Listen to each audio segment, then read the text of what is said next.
এই আপোষহীন মানসিকতার নাম আহলে হাদিস।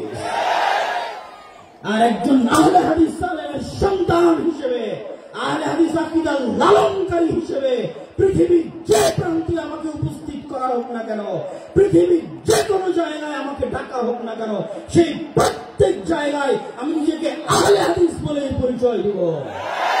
আর গর্বের সাথে বলতে চাই যে একটা সেকুলার পার্টির নেতার চাইতে, লালন মতবাদে বিশ্বাসী নেতার চাইতে একজন আহলে হাদিস রিকশা চালক, একজন আহলে হাদিস দিন মজুর, যার আকীদা সালাফি, যার বিশ্বাস সঠিক, সে বেশি ভালো, বেশি কল্যাণকর আল্লাহ সুবহানাহু ওয়া তাআলার নিকটে। আহলে হাদিসদেরকে আপোষকামী মনোভাব থেকে বের হয়ে আসতে হবে। এই আপোষকামী মনোভাবের কথা আল্লাহ আব্দুল্লাহ কাফির কুরাইশি তার ইনফেরিয়রিটি কমপ্লেক্স আহলে হাদিস পরিচিতি বইয়ের মধ্যে তুলে ধরেছেন। সম্মানিত উপস্থিতি, আহলে হাদিসদের আপোষহীন হতে হবে, নিজেকে নিয়ে গর্ব করতে শিখতে হবে, আহলে হাদিস জাতিকে নিয়ে গর্ব করতে শিখতে হবে। আহলে হাদিস পরিচিতির মধ্যে আহলে হাদিসদের কি দায়িত্ব এবং কর্তব্য তার গুরুত্বপূর্ণ দিক নির্দেশনাও আল্লাহ আব্দুল্লাহ কাফির কুরাইশি রাহিমাহুল্লাহ দিয়ে গেছেন। আরো গুরুত্বপূর্ণ দিক নির্দেশনা আল্লাহ ইসলাম আলাইহি হাফিজাহুল্লাহ তিনি আপনাদের সামনে দিয়ে গেলেন। আমি আমার বক্তব্য দীর্ঘায়িত করছি না, বক্তব্যের শেষে এতটুকুই বলবো, আল্লাহ সুবহানাহু ওয়া তাআলা বলেছেন ওয়ামান ইয়াকফুর বিত-তাগুত, আগে তাগুতকে অস্বীকার করতে হবে। ইব্রাহিম আলাইহিস সালাতু ওয়াস সালাম বলেছেন যে ইন্না বুরাউ মিনকুম, তোমরা যেই সমস্ত শিরকের ইবাদত করো ওই সমস্ত শিরক থেকে আমি ইব্রাহিম মুক্ত। তিনি কোরআনের যেখানে ইব্রাহিম আলাইহিস সালাতু ওয়াস সালামের কথা বলবেন সেখানে ইব্রাহিম আলাইহিস সালাতু ওয়াস সালাম শিরক থেকে নিজেকে মুক্ত ঘোষণা করেছেন।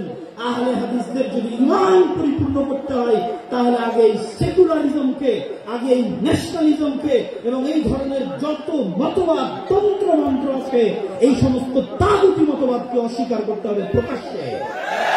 যেদিন প্রকাশ্যে অস্বীকার করতে পারবে সেই দিন ঈমান পরিপূর্ণ হবে, তাওহীদ পরিপূর্ণ হবে। আর ইসলাম আমাকে এবং আপনাকে নিয়ে বিজয়ী হতে হবে, এই জন্য ইসলাম নয়, ইসলাম নিজেই বিজয়ী হতে পারে। আপনি সাথ দিবেন কিনা সেটা আপনার ব্যাপার।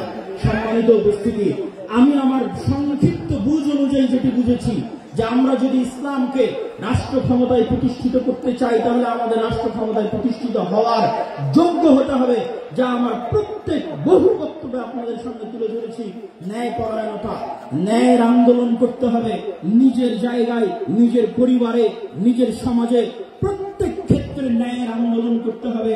এই ন্যায়ের আন্দোলন যেই দিন করবেন নিজে ন্যায় পরায়ণ হবেন, আল্লাহ সুবহানাহু ওয়া তাআলা দয়া করলে আপনাকে অবশ্যই তিনি রাষ্ট্র ক্ষমতায় প্রতিষ্ঠিত করবেন। তবে আগে ন্যায় পরায়ণ হয়ে রাষ্ট্র ক্ষমতায় যাওয়ার যোগ্য হতে হবে। আল্লাহ সুবহানাহু ওয়া তাআলা আহলে হাদিসদেরকে সেই তৌফিক দান করুক, আল্লাহুম্মা আমিন। এবং আহলে হাদিসদেরকে কেউ যেন ক্ষমতার